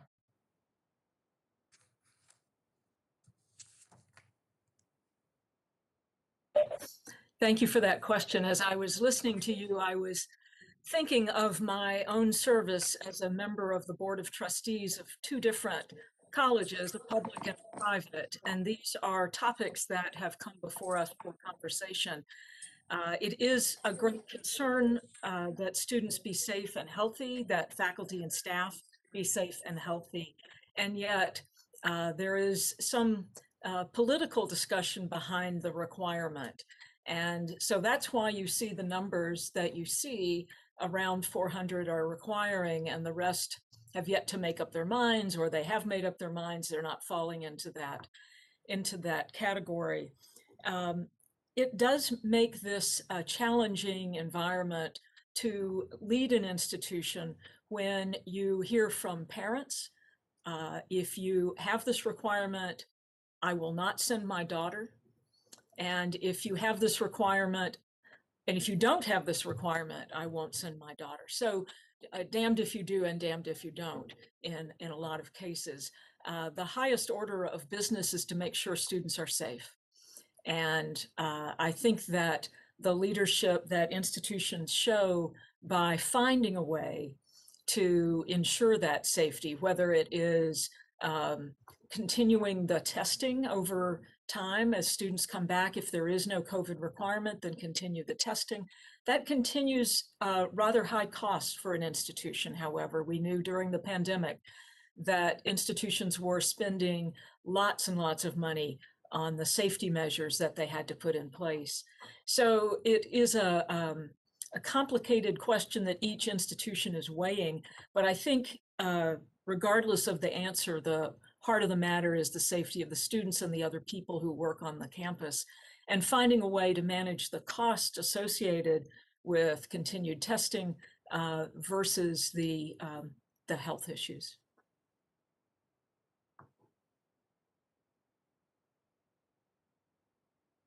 Vaccination requirements, especially for students in regions with limited vaccine supplies. That's also a question that I have. Requiring the vaccination in areas where there are no easy ways to get the vaccination seems problematic. I know a lot of colleges are using their facilities, their connections, and their own resources and government resources to make sure that they get access to the required vaccinations. I think another problem with this is making sure that we're not on emergency approval for some of the vaccinations. That has been a problem for some institutions and some students and parents. Yes, Mr. Chairman, I've heard that repeatedly in my own community as a rationale, be it right or wrong, as to why people are not getting the vaccine. So to push FDA to get to the place where this is no longer just an emergency approval, I think would go a long way in dispelling some of the myths and notions and conspiracy theories that are out there. Thank you very much for the opportunity to question the panelists. Thank you to the panelists for their time, and I yield back. Congresswoman Plunkett, thank you for your participation today. And I want to say this, what's pretty remarkable about the attendance we had today, the people who've come on outside of our committee. And that's good. That's a good sign. Great issue, because it sounded like sleep time, usual the educational jargon. There are no vitriolics here. We got a job together to make this work because it has such an important effect on people's lives. We see it time and time again. We're talking about COVID. How can you not talk about education? And yet that's just the beginning of the discussion.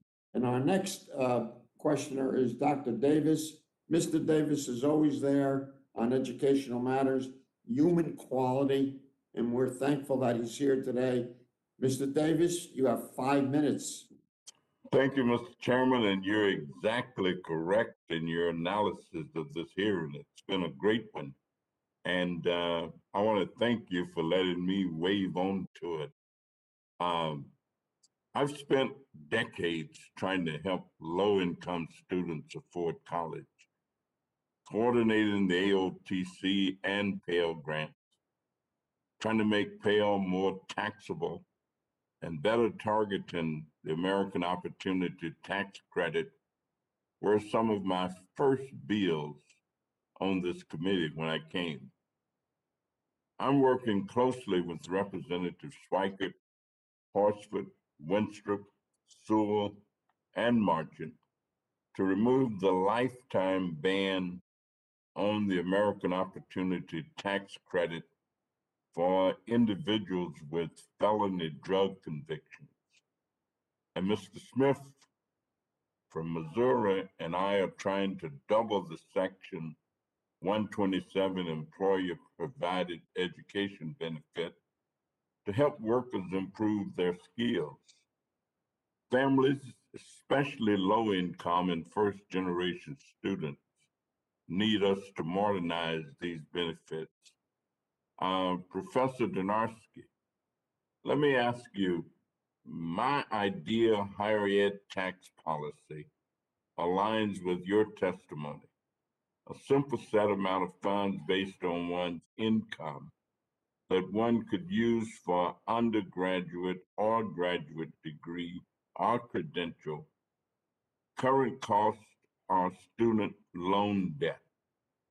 Taxpayers would know how much they had and decide when to use the funds to best meet their education needs.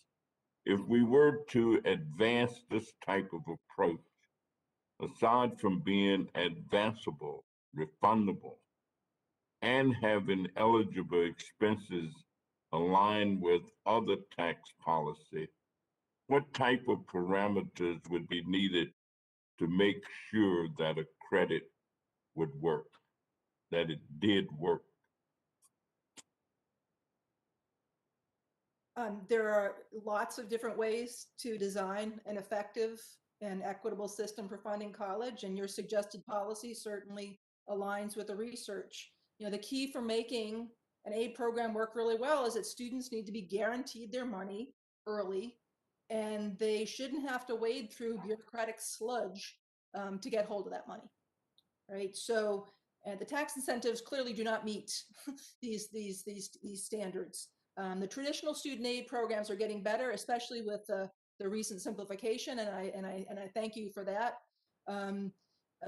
When we've got two sets of programs together funding college, the tax system as well as the traditional aid system, we need to be extremely vigilant about unintended collisions between the programs. And I don't know if it's anybody's job to watch out for those, because basically every time something changes in the tax code or changes on the aid side, you potentially create bad collisions of those two programs. So, you know, the examples we've already heard are that the Pell Grant means that getting a Pell Grant means that the AOTC gets reduced, right? So if we're going to have multiple programs, somebody needs to be out there keeping track of how they interact so that students don't get hurt by it.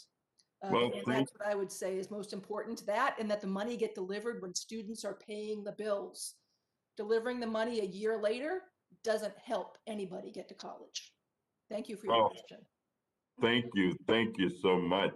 And Dr. Johnston, if I could ask you, in addition to helping students directly, I'm also trying to create a tax incentive for colleges and universities to graduate more low-income students with little debt to supplement, not supplant, discretionary programs. Of course, this is tricky because nonprofits do not have tax liability. I've thought about an institutional education tax credit similar to the new market tax credit that went to institutions of higher education that graduated their low-income students with little debt. You raised a different intriguing point, and that is that colleges really like bonds with good terms. Would a robust institutional credit or a generous muni bond be good incentives to help college graduates, low-income students with little debt? Thank you for that question.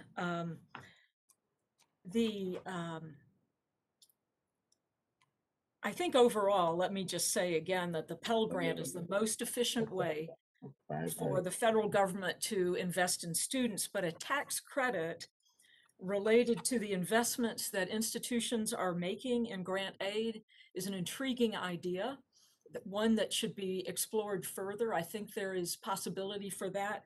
One thing, as you've noted, is that colleges are often tax exempt and will have varying tax liabilities. Some may have UBIT, unrelated tax income, that could make such a tax credit of interest to them. So I encourage you to pursue that idea. Thank you very much. And again, Mr. Chairman, it has been a great hearing. Thank you for letting me wave on. And I think everybody wanted to wave on because you hold such great hearings. And I've been on every one I think you've had, and I'm not a member of your committee. Well, we're going to get it even more exciting as we go on here, but this is a great issue and you've been a great advocate. And I just want to recommend or suggest to you, Congressman Davis, that you look at my thoughts about baby bonds and connecting this together with what your ideas are. And I think we can get our Mr. Kelly and others to look at it as well. I think it makes a lot of sense. It struck me when you were talking, but thank you for your tremendous work that you did in education before this. And thank you for your comments. I appreciate them very, very much. Thank you. You're welcome. The chair now recognizes the great Mr. Kildee from Michigan for 5 minutes. Thank you, Chairman Pasquale, and I share my colleague, Mr. Davis's view. This is a very critical hearing, and I really appreciate you allowing us to wave on. You've got nearly the entire Ways and Means Committee participating in this, so thank you for that. My first real job in life was as a social worker. I worked at an agency, a treatment agency for children who have experienced trauma and abuse, the Whaley Children's Center in Flint, my hometown. And many of those children came from and left to go into the foster care system. So this issue around foster kids is really near and dear to my heart. So I want to focus a bit of my attention on the higher education opportunities made available to foster youth. In our economy, as we've well established, some post-secondary education, either an apprenticeship program like the one Mr. Swazi was pointing to, or an associate's degree, or a four-year program. One of those is important and potentially essential to getting a good paying job that you can use to raise a family. But there are some unique barriers that youth from the foster care system face when pursuing post-secondary education. And those barriers have been made worse during this pandemic.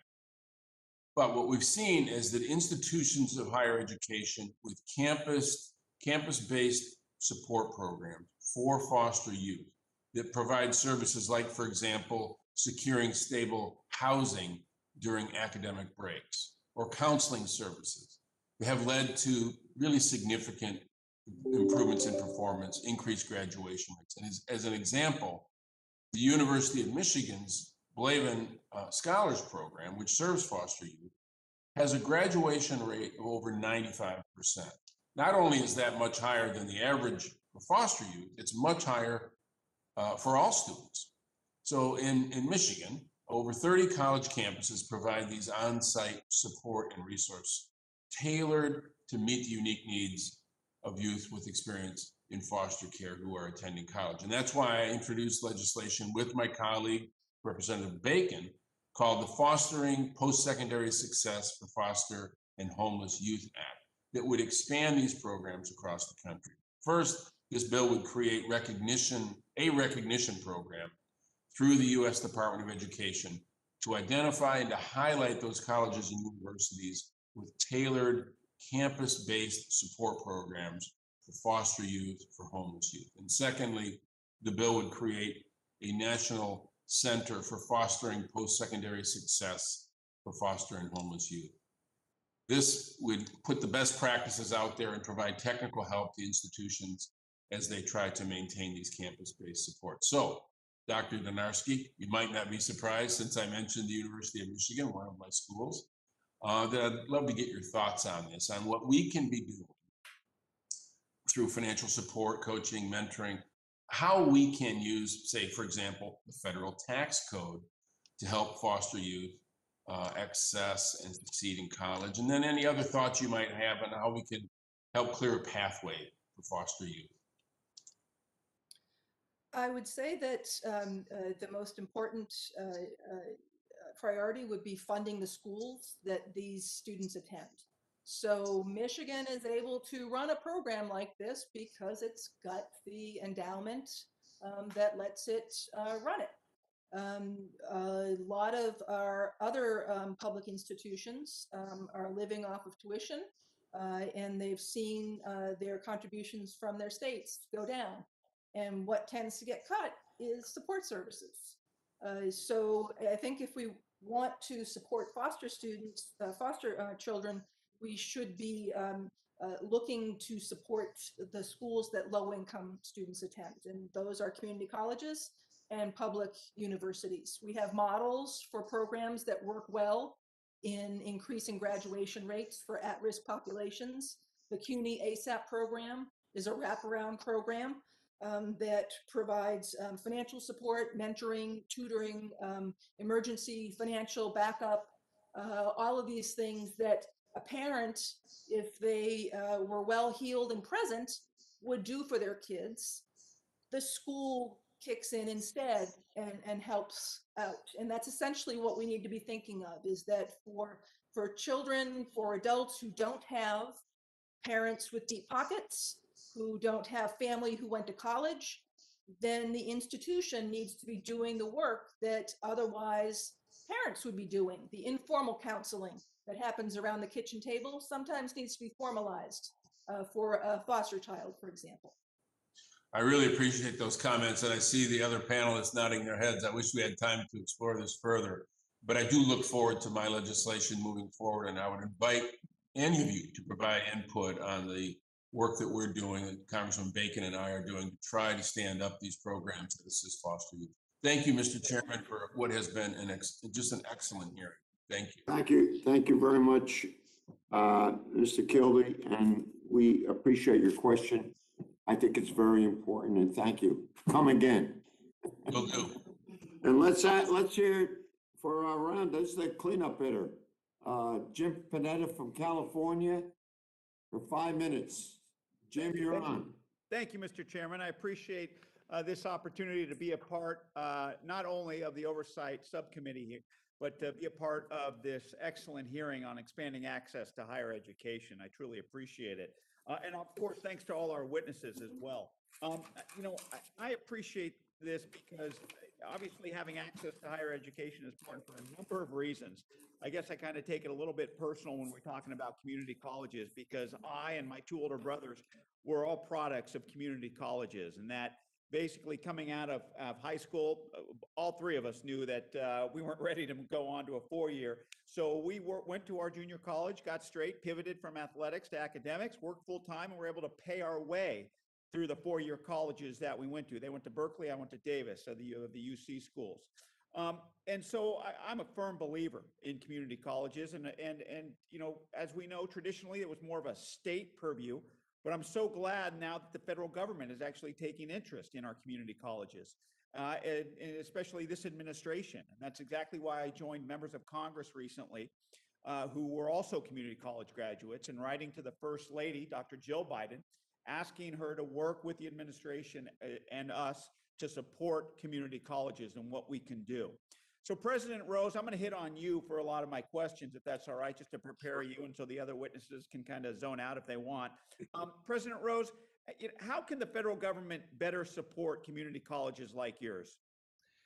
Again, I think it really just comes down. We need a simple message that it's affordable to students. When we're talking to students, doesn't matter whether they're in 6th grade or 7th grade or 12th grade, they've got to have a message that they can go to college. And if they know that that's a possibility for them, they'll start focusing on that. And truthfully, they'll start taking the right courses. You heard earlier that the ratio of high school guidance counselors to students is not good. in most schools. And, we can't count on somebody else to deliver that message. It's got to be just, it's clear. You can go to college, and if they get that message, we'll get more of these students into college. I don't think it's much more complicated. Yeah, I agree, and that's why I trust me, I deliver that message each time I go speak at high schools, or no matter who I talk to. I'm proud to say that I'm a community college graduate, and that it is accessible. And as I see it, it's real foundation upon which you can do a number of things. In which ways, Dr. President Rose, does Passaic support non-traditional students? Obviously, you understand the stereotype of traditional students going away to college. But in what ways are community colleges more accessible to those who work, have families to take care of? Well, that's basically all our students. I mean, that's, where you could be 18 years old, it doesn't mean you're a traditional student. The students, 20% of our students are single parents. You've got to train your faculty to work with different types of students. They have to be more flexible. They have to understand that if students are working a full-time job, that they're going to get called into overtime, and they're going to have things. And a faculty member can't say, "Oh, have a strict policy on their syllabus says you missed 2 classes, you failed the class." That's the type of attitude you have to have. We just, for the first time, have hired social workers in addition to our counseling staff. A social worker approaches things from a very different point of view than does a counselor. And, students have problems with homelessness. They have all these issues. And if we have someone on staff who can help them, that's going to make all the difference in the world. Now, you also said beyond non-traditional, you also said that Passaic Community Colleges serves a lot of minority students, along with many whom English is a second language. For those students, ESL programs like those at Hartnell College, another community college in my district, one of 4 in my district, including Monterey Peninsula College, where I went to. I got to give them a shout out. They can help, the ESL programs can help them perfect their English skills to pursue and help pursue other additional educational opportunities. President Rose, how are community colleges uniquely equipped to help those types of students to speak English as a second language? Oh, we have programs. We're in the communities. I mean, that's the whole point. I mean, Congressman Pasquale was a trustee at our college when it was first founded, and he fought to have the college put in the middle of our downtown area. And by putting it in the middle of the downtown area, and his argument was, this is where it needs to be to serve the students who need it the most. And those are the students who have limited English language proficiency. And if you put it right where they live, they're going to be more likely to come to it and take advantage of it. Good to hear. My time's up. Thank you, everybody. Thank you, President Rose. Thank you, Chairman Pasquale, for this opportunity to have this conversation. Well, Congressman Panetta, you're a live example of what we're talking about today, and you're proud of it, and we're proud of you.